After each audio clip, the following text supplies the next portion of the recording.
have is a gentleman got in touch earlier via the inbox, and this is what he said. Hi there. See, you were asking for questions for your Ask Me Anything. I'm not sure if this is relevant as to what you'll be talking about, but I wanted to know, where do people, men, go to who do they turn to when they are thinking of taking their own lives? And also, who can people turn to when someone close has gone through with the act? I haven't seen any real active campaigns from anywhere lately, and I know firsthand it's a real issue. I've been through it twice now. My absolute legend of a brother took his life 10 years ago, and it crushed me, and I'm still affected by it today. There was nowhere to turn to at the time, only whiskey. And now a mate of mine has done the same thing at the weekend. I'm in shock, upset, and angry. So if you know of anywhere out there that can help, or if any of your listeners can help both people, men thinking of taking their lives, and help for people, men dealing with the aftermath, we really appreciate it and much needed for thousands of men out there. Right, I'll do my best to talk about this one. First, a bit of background. If you're just tuning in or you weren't aware, it's over 10 years ago now, lost my friend Gav. He took his own life. Now, from my perspective, that absolutely changed me. Like, for a lot of the last decade, I think a lot of how I've been feeling goes back to that time. And as much as I tried to like deal with it and talk, I did go to counselling about it. At the time, I felt like I took a lot on around his funeral, and on reflection, what happened was I kind of went a bit like a stone because I was too busy trying to hold it up for everybody else at the eulogy, his funeral and whatnot. I had a bit of a delayed reaction to my grief. Probably over a year later, I just broke down, and I had barely cried over the previous year. And given how close we were, that was something that I found canny troubling. Also, the lad in the message mentions hit the whiskey. I didn't specifically hit the whiskey, but I went on the drink for a fat end of a year afterwards. It wasn't every day, but it was binging, and I was getting into some absolute oh my God, I look back on it now and I cringe. Just going out to people twice my size, wanting to start with them, just you name it, man. It was a horrific time. So the support that I looked for at the time in Newcastle, it wasn't necessarily there, and it was with survivors of bereavement by suicide. And I think if they're still going, they're based out of Hull. They've got support groups around the country. So there's a place where you can go for help if you're around the country. I'm unsure if there's anything in Newcastle at the time. I did set one up, actually. I did like a 3,000-mile bike ride around Europe and fundraised for it. But I think I took it on a bit too soon. I've got qualifications in counselling, but they let us do it like 18 months or so afterwards. It was within, they normally have a 2-year cut-off point after the thing. But I ended up having to stop it after a while because it was just traumatizing us. So my point with all of this is just be really mindful and careful about how you're feeling, because with suicide, the shock of it lasts for a long time and your brain doesn't work properly. I'm speaking for myself, and I assume it's the same for everybody else. It's a very specific type of bereavement. It's, oh God, man, like I've lost other people, obviously, to more traditional deaths like cancer and other things. And in some respects, you prepare yourself for that, but it's the rug being pulled out from under you thing about the suicide that was the real issue. So in terms of support for yourself, try survivors of bereavement by suicide. If you are based in the Northeast, there's an organization called Man Health, which isn't specifically around suicide, but it's support groups for men. So you can find out about them, and I believe the lad who runs it, he's been following Milk the Cow for a long time. He's a good lad. So if you happen to be listening to this, stick your details in the comments. That'll be sound. So yeah, it's like survivors of bereavement by suicide. Also Man Health, but for people who maybe are feeling a certain kind of way, I believe it's crisis centre in London called Papyrus. You can ask to self-refer to that, and it's a house, and it's got within the house there's people who are pretty extremely suicidal, and there's obviously like a good staff ratio and support that is there. Also, I will contact you separately, and I will post stuff on the Facebook page in regard to suicide. I mean, suicide for me is absolutely like just blighted my life. And what it also does as well, which I've struggled with periodically from time to time, I've felt suicidal myself, and I can't remember the exact stats, but people who've experienced bereavement by suicide are exponentially more likely to do that themselves. So I've had to be pretty careful of that and pretty mindful of that. It's basically reprogrammed my brain in some respects, and I'm only, I mean, it's mad to say, I'm only really starting to like sort of come out of that now and kind of level off. And I mean, during that period of time, there was other things that were going on, problems like with other people, drug and alcohol abuse, and oh god, man, I could go on for hours about this, but I won't. I mean, it's people's lives at the end of the day. But from my personal perspective, which I can speak about, the trauma that came from that still affects us to this day. It's affected us in the sense that for a long period, I found it really hard to get close to people. And I mean, if it was a new person, good luck with that, because the barriers were very much up.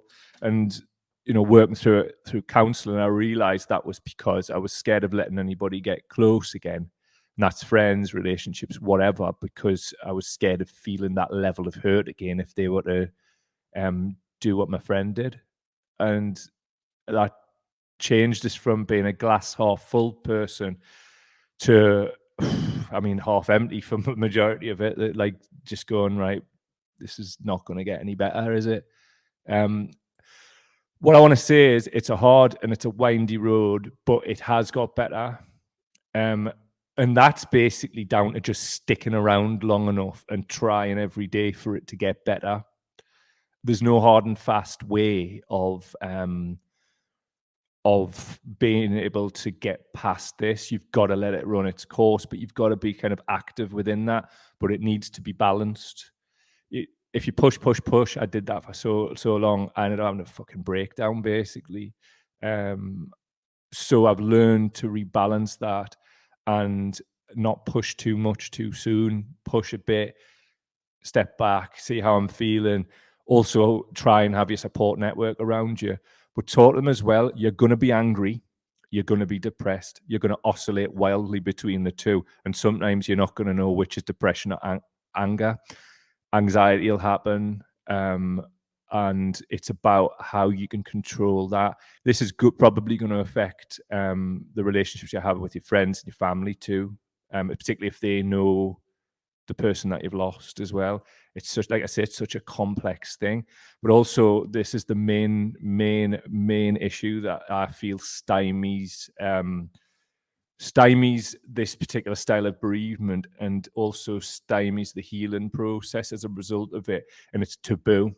It's the taboo around suicide. And it's one of the reasons why I wanted to take this question on today, as hard as it is to bloody talk about. And all I can say is my mate's face, and I miss him every single day, more than 10 years on. And you know what? I hope it never changes. What's changed is my ability to cope, because that's the best that we can expect. We learn to cope and we get past that and we can start to thrive. It just takes time. But it's the taboo, as I say. People do not want to talk about the reasons why people take their own lives. It's kind of the same energy as like we're coming out of this whole COVID pandemic, but we're not, are we? If you look at the figures, if you can find them. And it's a delusionary thing. It's like, I don't want to talk about this, so I'm going to pretend it doesn't happen. And if anybody does talk about this and it affects me or triggers me in any kind of way, I'm probably going to react and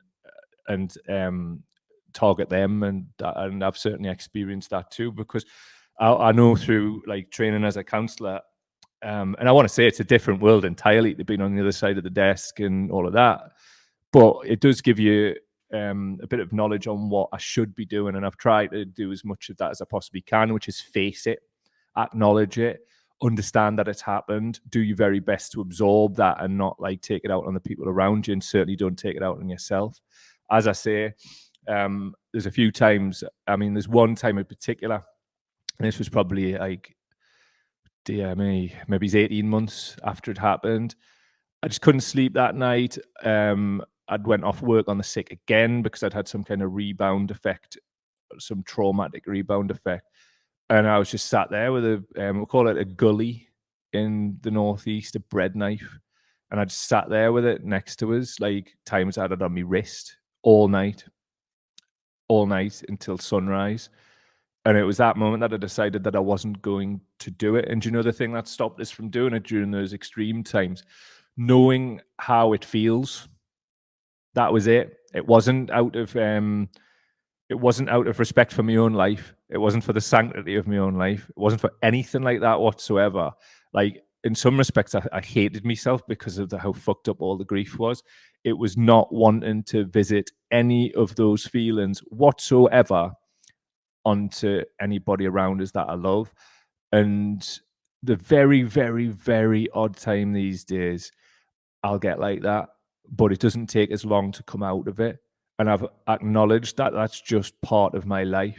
That sometimes I'll feel like that, and it's about how I work with it and build myself back up and get past how I'm feeling right then.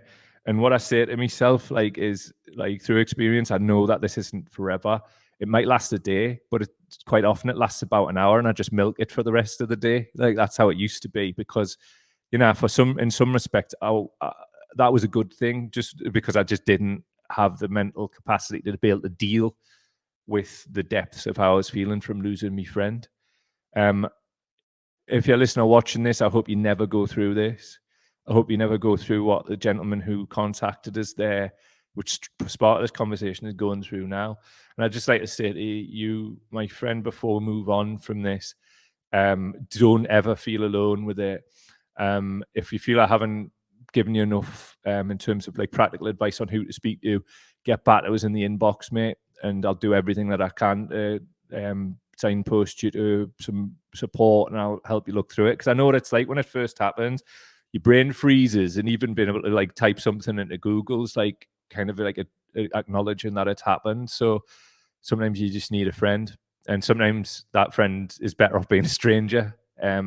So if you need that, get in touch. And same goes for anybody else. If I can signpost you any support services, my inbox is always open. milkthecowpodcast@gmail.com if you'd prefer to go that way. And it kind of ties into the first thing about cost of living and the energy cap going up. All we have, all of us, is each other. We don't have anything else. Like, the government ain't going to do it. The Labour Party ain't going to do it. None of them are going to do it. They all live in a fucking dream world. Meanwhile, millions of us are out here dealing with this kind of shit every fucking day. So all we have is each other. So let's be that. Let's try and be that for each other if we possibly can. But yeah, shouts to everybody out there who is a survivor of bereavement by suicide. Also, if you're feeling some kind of way about taking your own life, similarly, get in touch, and I'll do my best to signpost you to any kind of support services. Now, just a point on that, like, because I'm so close to it, I shouldn't be the one to be your counsellor, even though I'm qualified. It's not right, and it's against the boundaries of from what I've been trained in, specifically through this particular channel and this avenue. Now, if I was doing it obviously professionally, it would be a different thing, and you know, there's different things. But like, you can't see me like this first and then me become your counsellor. It's really not good for you. And anybody who is a counsellor who's doing that kind of thing, they really shouldn't be. So just be mindful of that. There's good and there's bad counsellors out there, and the good ones who are the ones who stick to the boundaries and not only look after you, but look after themselves. That's what they're there for. So just be mindful of that. And also, when you do finally get to see somebody, the first session's probably going to be filling in paperwork and a little bit of chat. It's just how it is, man. They've got to like assess your growth for their funders and things. So just bear that in mind. And as I say, please do get in touch. But before then, if you'd like to support our work, please become a patron. And you can do that via patreon.com/cowdaily. That's patreon.com/cowdaily. Also, please sign up to the Cow Daily mailing list. Links are in the description. So anyway, moving on to the next question. Actually, I'll have a look at the comments first and see if anybody's responded to what we're talking about. Got Paul Veronica here. Hello, Paul. My stepson died of complications due to drug addiction in our house very suddenly, and I had to do CPR on him. It was very grim and will always stay with me. Mate, I hear you, and I'm really sorry you went through that, and I can't imagine. I just can't imagine it. I mean, I didn't actually find my friend. He went away. I was the last person to speak to him, so it's probably about as close to it. But you know, it's your stepson and it's in your housemate, and I'm really sorry to hear that. Like, knowing you, Paul, as well, I know you're a really good person, and nobody deserves that, man. So sorry to hear it, and I really hope you've found the solace or at least some counselling if you can. Do get in touch if I can help, man. All the best. Right, what else we got? Just bear with us. Comments all over the place. Steve Jackson, glad you're still with us, fella. Counsellors can be good at taking on other people's hurt, but can often be bad at asking for help themselves. We all need to look after our own health, mental and physical. You would be missed by many, and your strength will help many watching this. You've made a difference. Bloody hell, Steve, you're trying to make us cry. Bottom lip start going, but you can't say because I like to have my microphone here. But yeah, cheers, man. I really appreciate your kindness there. Yeah, it's hard to talk about this stuff, and you know, I'm willing to do it because we can't have these taboos. That taboo around suicide, also things around drug and alcohol, and all of that. Why? Like, these are part of everyday life, things that people experience and go through. Why have a taboo which makes it harder for people who are willing to acknowledge their grief in its entirety? But I understand people sometimes just don't want to face things. But just know that if you're doing that, like, if we're all working together, things will get easier, don't they? Yeah. Anyway, I'm going to move on from this because it's something that I'll return to in the future. I'll wager, but for now, that's enough. You can support our work via Patreon. Also, you can see full episodes of this podcast on YouTube, Spotify, and everywhere else you get your podcasts. Cheers.